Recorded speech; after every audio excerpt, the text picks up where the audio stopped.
नमस्कार। बोधि टेक्निकल में आपका स्वागत है। आज हम लोग डीसी जनरेटर का सीरीज तीसरा करने वाले हैं।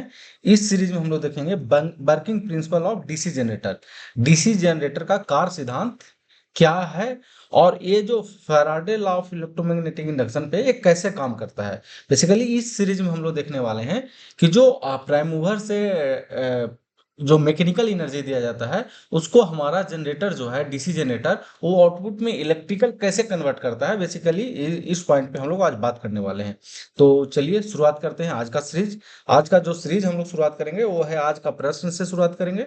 तो हमारा आज का प्रश्न है कि डीसी जनरेटर फ्लेमिंग के किस नियम पे कार्य करता है।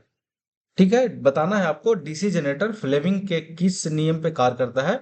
इसका जवाब जो है वीडियो के हम अंत में बताने वाले हैं, तो कृपया वीडियो को स्किप ना करें, वीडियो के अंत तक बने रहें। अगर मेरे चैनल पे नए हैं तो चैनल को सब्सक्राइब करिएगा, लाइक करिएगा, दोस्तों को शेयर कर सकते हैं। आपका एक लाइक एक सब्सक्राइब हमारे लिए जो है हमारा हौसला को बढ़ाता है, आपके लिए काम करने का जो हिम्मत है उसको बढ़ाता है। तो लाइक और सब्सक्राइब करना नहीं भूलें। चलिए शुरुआत करते हैं आज का सीरीज। आज का जो सीरीज हम शुरुआत करेंगे वो Faraday law of electromagnetic induction से बात करेंगे, जो कि पिछला सीरीज में हम ऑलरेडी कंप्लीट कर चुके हैं। तो उसमें हम लोगों ने देखा था कि क्या है कि उसमें बताया गया था, उसमें दो नियम था। पहला नियम था कि उसमें बताया गया कि किसी भी कॉइल को अगर चेंजिंग मैग्नेटिक फ्लक्स दिया जाए तो उसमें ईएमएफ उत्पन्न हो जाता है, पहला नियम से था। ठीक है, दूसरा नियम से बताया गया कि वो कितना उत्पन्न होता है उसको बताया गया, जो कि फॉर्मूला था एन डी फाइव बटा डी टी था। ठीक है, मतलब मान लीजिए एक कॉइल है, ठीक है, इसको आप इसको चेंजिंग मैग्नेटिक फ्लक्स मिला जाए प्राप्त होता है किसी माध्यम से हो सकता है। इस मैग्नेट को फिक्स रखा गया और इस कॉइल को रोटेट कराया जा रहा है, मतलब मूव कराया जा रहा है। हो सकता है इस कॉइल को फिक्स रखा गया और इसको मूव कराया जा रहा है। मतलब इसको, ये जो कॉइल है, इसको, इस कॉइल को अगर चेंजिंग मैग्नेटिक फ्लक्स मिलेगा, मतलब परिवर्तन मान वाले जो फ्लक्स है वो अगर मिलता है तो इसमें क्या हो जाएगा, ईएमएफ प्रेरित हो जाएगा। और इसको जब आप लोड से कनेक्ट कर देंगे, जब आप इसको लोड से कनेक्ट कर देंगे तो इसमें क्या होगा, धारा जो है फ्लो होने करने लगेगा। ये फैराडे का नियम से हम लोगों ने समझा था कि दो नियम है। और दूसरा कि ये कितना उत्पन्न होगा, ईएमएफ जो उत्पन्न हो रहा है कितना होगा, वो डिपेंड करता है N D five by D T, मतलब इसका जो कॉयल का जो टर्न है उस पे, और इसको जो मिलने वाला फ्लक्स है वो कितना ज्यादा परिवर्तित परिवर्तित हो रहा है, कितना ज्यादा बदल रहा है, कितना जल्दी जल्दी बदल रहा है, कितना ज्यादा मात्रा में बदल रहा है। वो दो नियम पे डिपेंड करता है, जो कि ऑलरेडी हम लोग समझ चुके थे। मतलब हम ये कह सकते हैं कि फैराडे के नियम से, फैराडे के नियम से कि अगर किसी भी कॉइल में, ठीक है, किसी भी कॉइल में मान लीजिए एक कॉइल है, अगर इसमें ईएमएफ उत्पन्न करना है तो इसको जो मिलने वाला जो फ्लक्स है ना उसके मान में परिवर्तन करना होगा। ठीक है, ध्यान रखिएगा, ये यहीं से शुरुआत हो जाता है डीसी जनरेटर का। जो मान लीजिए इस ये जो कॉइल दिख रहा है, कॉइल ए है, इसके में अगर ईएमएफ उत्पन्न करना है तो इसको जो मिलने वाला फ्लक्स है उसके मान में परिवर्तन करना पड़ेगा, बार बार बार बार बार बार। ठीक है, ध्यान रखिएगा। ठीक है, अब हम चलते हैं नेक्स्ट स्टेप में कि अगर इसके मान में फ्लक्स के मान में परिवर्तन करना है तो क्या करना होगा। करना ये होगा कि देखिए, मान लीजिए ये मैग्नेट है और ये कॉइल है। ठीक है, इस कॉइल में हमको ईएमएफ उत्पन्न करना है तो क्या करना होगा, दो चीज करना हो सकता है। इस कॉइल को मूव कराया जाए, सॉरी, इस मैग्नेट को जो है मूव कराया जाए, या इसको मूव कराया जाए। ठीक है, इस कॉइल को मूव कराया जाए, या मैग्नेट को मूव कराया जाए, या कॉइल को मूव कराया जाए। दोनों में, दोनों कंडीशन में क्या होगा कि जो कॉइल को मिलने वाला फ्लक्स है उसमें क्या होगा, मान में परिवर्तन होगा जिससे ईएमएफ उत्पन्न होगा। आप देखिए इसको मूवमेंट कैसे कराया जाएगा। बेसिकली मूव कराने के लिए कुछ ऐसा अरेंजमेंट करना होगा जो कि कॉइल इधर से इधर, इधर से इधर ऐसे हो, या अगर हम मैग्नेट को मूव कराना चाह रहे हैं तो इसमें एक ऐसा अरेंजमेंट करना पड़ेगा जो कि कॉइल जो है इस पोजीशन से इस पोजीशन, मतलब इस पोजीशन से लेकर के इस पोजीशन तक जाए। मतलब आप ये समझ सकते हैं कि इसको आप ऐसे तो कर नहीं सकते हैं रख करके, मतलब इसको कुछ ऐसा मूवमेंट, कुछ अरेंजमेंट कराना पड़ेगा, मतलब इसको आपको मैकेनिकली कराना पड़ेगा, मैकेनिकली कराना पड़ेगा। ठीक है, कुछ अरेंजमेंट करके। उससे क्या होगा, ये मूव करेगा और मूव करेगा तो इसको चेंजिंग ऑफ मैग्नेटिक फ्लक्स मिलेगा। मतलब ये हो गया कि अगर हमको ईएमएफ उत्पन्न कराना है तो क्या चाहिए? फील्ड चाहिए, फील्ड चाहिए। ध्यान रखिएगा, यहां से हमारा डीसी जनरेटर का शुरुआत हो रहा है। दूसरा में क्या चाहिए? कॉइल चाहिए। और तीसरा में क्या चाहिए? कुछ ऐसा अरेंजमेंट चाहिए जिससे उसको मूव कराया जाए। किसको मूव कराया जाए? या तो फील्ड को या तो कॉइल को। ठीक है, मतलब हमको मैकेनिकल पावर चाहिए, मैकेनिकल पावर चाहिए या रोटेशन चाहिए, चाहे हम जिससे कर लें। रोटेशन चाहिए, ठीक है, किससे करा लें या किसी से करा लें। ठीक है, तो उस कंडीशन में हमारा क्या होगा? जो इस कॉइल को है, कॉइल को मिलने वाला फ्लक्स के मान में परिवर्तन हो जाएगा। सेम हम चलते हैं नेक्स्ट फिगर से। इस फिगर में देखिए क्या है? फील्ड है, ये भी तो फील्ड है ना, फील्ड का ही पार्ट है ना दोनों। और ये देखिए ये क्या है? ये सिंगल कॉइल दिखाया गया है। सिंगल कॉइल इसलिए दिखाया गया है कि ये समझने के लिए, ऐसा नहीं कि जो डीसी जनरेटर हम लोग स्टडी करते हैं उसमें सिंगल कॉइल होता है, ऐसा नहीं होता है, बहुत सारे कॉइल होते हैं। अभी यहाँ पे हुआ कि एक सिंगल कॉइल दिखाया गया है और फील्ड दिखाया गया है। अब देखिए हमारा क्या क्या रिक्वायरमेंट था? फील्ड रिक्वायरमेंट था, कॉइल रिक्वायरमेंट था, और एक और रिक्वायरमेंट है मैकेनिकल एनर्जी। ठीक है, मैकेनिकल एनर्जी। अब ये तीनों मिलाकर के हमको मेन जो पर्पस है कि जो कॉइल को मिलने वाला फ्लक्स है उसके मान में परिवर्तन हो रहा है कि नहीं। मतलब परिवर्तन करने का मतलब कि ज्यादा और कम, ज्यादा और कम, कभी ज्यादा कभी कम, कभी ज्यादा कभी कम, ये होना चाहिए। तो हमारे पास देखिए फील्ड है, कॉइल है और रोटेशन भी है। देखिए ये क्या होता है ना, ये सॉफ्ट होता है, यहाँ पे बना डीसी जनरेटर की बात करेंगे ना, ये सॉफ्ट होता है, सॉफ्ट को रोटेट कराया जाता है। क्योंकि देखिए यहाँ पे ये जो दिखाया है ना, रोटेशन दिखाया है। अब इसको रोटेट कराएंगे तो देखिए दो तीन चीज तो हमारा रिक्वायरमेंट था, हो गया, फील्ड भी हो गया, कॉइल हो गया और रोटेशन भी हो गया। अब हमको देखना है कि जो हमारा पर्पस था, पर्पस क्या था? पर्पस ये था कि जो मिलने वाला फ्लक्स है, जो कॉइल को मिलने वाला फ्लक्स है उसके मान में परिवर्तन हो रहा है कि नहीं हो रहा है। थोड़ा सा इसको क्लीन करके देखते हैं तो ज्यादा बेहतर होगा।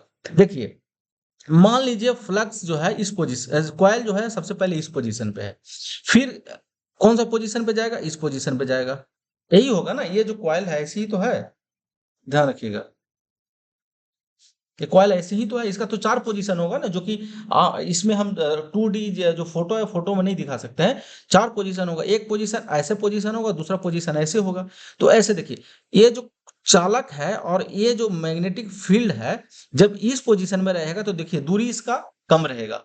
इस पोजीशन में रहेगा तो इसके इसके बीच में दूरी कम रहेगा। उसको हम कलर से कर लेते हैं, ठीक है, रेड कलर से। देखिए दूरी कम है, ठीक है। अगर मान लीजिए ये इस पोजीशन में आ जाए तो देखिए यहां से दूरी बढ़ जाएगा। फील्ड से क्या होगा? कॉइल का जो है दूरी बढ़ गया, फील्ड से जो है कॉइल का दूरी बढ़ जा रहा है। बेसिकली हम ये कहना चाह रहे हैं कि ये देखिए इसका चार पोजीशन बनेगा। एक पोजीशन ये है, एक पोजीशन यहाँ पे रहेगा, दूसरा पोजीशन यहाँ रहेगा और चौथा यहाँ रहेगा। ठीक है, कहने का मतलब कि जब ये इस पोजीशन पे रहेगा, कॉइल जो है इस पोजीशन पे रहेगा, तो देखिए दोनों फील्ड के कॉइल जो है नजदीक है। ठीक है, जब इस पोजीशन पे आएगा तो देखिए कॉइल जो है दूर हो जाएगा यहाँ पे। ठीक है, तो अब ऐसे समझिए कि अगर आपसे पूछा जाए कि मान लीजिए कोई मैग्नेट है और कॉइल को यहाँ रखा जाए और कॉइल को यहाँ रखा जाए। ठीक है, दो पोजीशन बना देते हैं, ज्यादा क्लियर होगा। देखिए मान लीजिए सबसे पहले ये पोजीशन ये है, ठीक है, सेकंड पोजीशन हमारा ये है।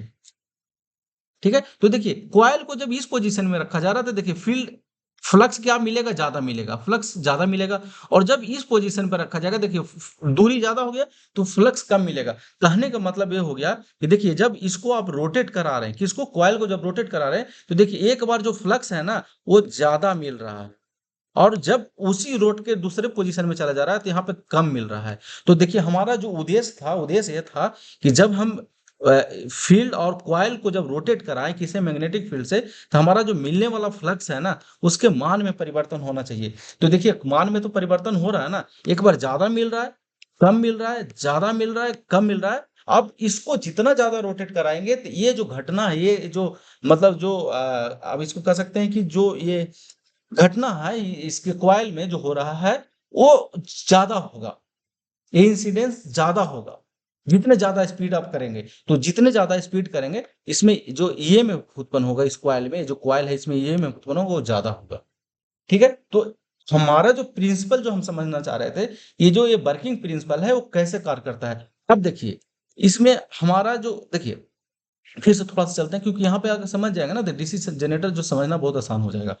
फील्ड है, कॉइल है, और इसको रोटेशन है। रोटेशन जब हम इसको किए तो इसको जो कॉइल को मिलने वाला फ्लक्स है ना, उसके मान में परिवर्तन हो रहा है। परिवर्तन क्यों हो रहा है? क्योंकि इसका पोजीशन चेंज हो रहा है। पोजीशन चेंज होने से क्या हो रहा है कि एक बार ज्यादा एक बार कम, एक बार ज्यादा एक बार कम, कम ज्यादा कम ज्यादा कम ज्यादा, ऐसे हो रहा है। देखिए ऐसे हो रहा है। इसको जो फ्लक्स मिल रहा है इस प्रकार से मिल रहा है। जब इस प्रकार से मिलेगा तो इसमें क्या होगा, ईएमएफ उत्पन्न हो जाएगा। और ईएमएफ देखिए ये जो है, देखिए एक पोजीशन यहाँ पे है और सेकंड पोजीशन जो है यहाँ पे है, और ये ब्रश के थ्रू जोड़ा हुआ है लोड से। तो जो हमारा आउटपुट में है वो आ जाएगा करंट। अब करंट एसी आएगा डीसी आएगा थोड़ा सा हम अभी बाद में बात कर लेंगे। अभी यहाँ पे जो कम्यूटेटर, देखिए इसको बोला जाता है कम्यूटेटर। कम्यूटेटर का काम है कि जो इसमें विद्युत धारा उत्पन्न हो रहा है ना, जो ईएमएफ उत्पन्न हो रहा है, वो ब्रश को थ्रू बाहर लाना, और उसका काम है वो जो डीसी में बदलना। ये कैसे होता है अभी कंफ्यूज हो जाएंगे या ज्यादा हम विस्तार में चलेगा। अभी सिर्फ इतना समझिए कि Faraday law of electromagnetic induction से हमारा जो कॉइल था, कॉइल में ईएमएफ उत्पन्न हो गया, और उसको हम कम्यूटेटर और ब्रश के थ्रू कनेक्ट करके बाहर लोड में हम इसको इस्तेमाल कर सकते हैं। यही हमारा इसका था प्रिंसिपल। ये कौन सा प्रिंसिपल पे काम कर रहा है? Faraday law of electromagnetic induction. क्यों? क्योंकि देखिए Faraday law of electromagnetic induction ही कहता है कि किसी भी कॉइल को मिलने वाला फ्लक्स जो होता है या फील्ड होता है, अगर उसके मान में परिवर्तन किया जाए तो उसमें क्या होता है, ईएमएफ उत्पन्न होता है। सेम घटना यहाँ पे हो रहा है। इसीलिए हम कह सकते हैं कि हमारा जो डीसी जनरेटर का जो वर्किंग होता है वो Faraday law of electromagnetic induction पे कार्य करता है। ठीक है, सेम आप इसमें भी समझ सकते हैं। देखिए यहाँ से रोटेशन कर किया जा रहा है, इसमें बाइंडिंग होता है, इसमें क्या होता है, बाइंडिंग होता है। ठीक है, इसको जब आप रोटेट कर रहे हो, देखिए यहाँ फील्ड है, ये जो पोल है ना, फील्ड का काम करता है, मतलब फ्लक्स, फील्ड का काम है फ्लक्स को उत्पन्न करना। ठीक है, ये रोटेट होता है तो इसको जो मिलने वाला फ्लक्स है ना, देखिए यहाँ पे रहेगा, जैसे इसको हम कलर करते हैं ना, जब इस पोजीशन पे रहेगा तो ये ज्यादा फ्लक्स इसको मिलेगा, ज्यादा। और ये जब कंडक्टर यहाँ पे आ जाएगा तो इसको क्या होगा, कम फ्लक्स मिलेगा, कम फ्लक्स मिलेगा। तो यही घटना होता है जब हमेशा आप इसको रोटेट करते रहते हैं ना, ज्यादा कम ज्यादा कम ज्यादा कम, तो उसमें क्या होता है, ये में उत्पन्न हो जाता है। कि Faraday of electromagnetic induction principle ही यही कहता है कि किसी भी कंडक्टर को या किसी भी कॉइल को मिलने वाला फ्लक्स का मान में परिवर्तन किया जाए तो उसमें ईएमएफ उत्पन्न हो जाता है। और ये क्या होता है, एक कनेक्टेड होता है कम्यूटेटर से, ये जो सारा जो कॉइल होता है कम्यूटेटर से, और कम्यूटेटर से ब्रश कनेक्टेड होता है, ब्रश को हम फिर आउटपुट में लोड को कनेक्ट कर देते हैं। यहाँ हमारा हो गया आउटपुट, आउटपुट हो गया। और ये है हमारा इनपुट हो गया। इनपुट में क्या होता है, मैकेनिकल एनर्जी होता है, आउटपुट में हमारा इलेक्ट्रिकल एनर्जी होता है। ये कैसे काम कर रहा है, ये आप उम्मीद है कि ये समझ गए होंगे। अगर किसी प्रकार का दिक्कत है तो आप कमेंट बॉक्स में जाकर के बता सकते हैं। और ये वीडियो काफी बड़ा हो गया है, इसलिए हम इसको शॉर्ट में चलेंगे। अब हम इसको लैंग्वेज में देखने वाले हैं, थोड़ा फास्ट चलेंगे। ठीक है, डीसी जनित्र एक प्रकार का मशीन है जो यांत्रिक ऊर्जा को डीसी धारा विद्युत ऊर्जा में परिवर्तित करता है। इसका जो सिद्धांत होता है फैराडे के विद्युत चुंबकीय प्रेरण सिद्धांत पे आधारित होता है। ठीक है, इतना तक कोई आपको दिक्कत नहीं होना चाहिए। इसका कार्य कैसे है, जब एक कुंडली को एक चुंबकीय क्षेत्र में घुमाया जाता है, एक चुंबकीय क्षेत्र में क्या कराया जाता है, देखिए ये चुंबकीय क्षेत्र है, चुंबकीय क्षेत्र में इस कुंडली को घुमाया जा रहा है, कुंडली मतलब कॉइल हो गया। ठीक है, तो कुंडली में क्या होता है, ईएमएफ या विद्युत प्रेरित होता है, या यदि कुंडली के साथ एक कम्यूटेटर के साथ ब्रश जुड़ा होता है जिससे आउटपुट में डिश धारा प्राप्त होता है। ठीक है, कुंडली के साथ क्या है, कम्यूटेटर और ब्रश जुड़ा है जिससे आउटपुट में डिश धारा प्राप्त होता है। इसका मुख्य भाग क्या है, आर्मेचर है, चुंबकीय क्षेत्र है, और कम्यूटेटर और ब्रश है। ठीक है, आर्मेचर में क्या होता है, बाइंडिंग स्थापित होता है जिसको कॉइल हम लोग बोलते हैं। और चुंबकीय क्षेत्र का काम क्या है, फ्लक्स को उत्पन्न करना। कम्यूटेटर का काम क्या है, जो आर्मेचर में करंट या विद्युत ईएमएफ उत्पन्न हो रहा है उसको, करंट को कलेक्ट करना और उसको डीसी में बदलना। तो डीसी में कैसे बदलता है, इसका एक अलग सीरीज हम बात करेंगे। कम्यूटेटर जो है, जो हमारा ईएमएफ उत्पन्न होता है उसको डीसी में कैसे बदलता है उसको बात करेंगे। ठीक है, ब्रश का काम क्या है, आउटपुट में करंट को भेजना। ठीक है, इसका जो डीसी जनरेटर होता है उसको उपयोग बैटरी चार्जिंग के लिए, विद्युत आपूर्ति के लिए, उद्योगों में मशीन चलाने के लिए किया जाता है। मेन जो काम है इसका बैटरी चार्जिंग। ठीक है, अब हम बात करते हैं डीसी जनरेटर। जो आज का प्रश्न था इसकी हम बात करते हैं। आज का हमारा प्रश्न था डीसी जनरेटर फ्लेमिंग के किस नियम पे कार्य करता है। तो ये कार्य करता है फ्लेमिंग का राइट हैंड रूल। ठीक है, डीसी जनरेटर जो है फ्लेमिंग के राइट हैंड रूल पे काम करता है। ठीक है, अब हम बात करते हैं, अब इसका हम एक अलग सीरीज बनाने वाले हैं। फ्लेमिंग का राइट हैंड रूल जो है इसका एक अलग सीरीज बनेगा। उसमें डीसी जनरेटर कैसे काम करता है, उसका हम जो डायरेक्शन या करंट का डायरेक्शन फाइंड करना है वो कैसे करेंगे, इस पे हम बात करेंगे। ठीक है, चलिए वीडियो को यहीं पे समाप्त करते हैं। मिलते हैं नेक्स्ट सीरीज में। आज के लिए इतना ही, थैंक यू।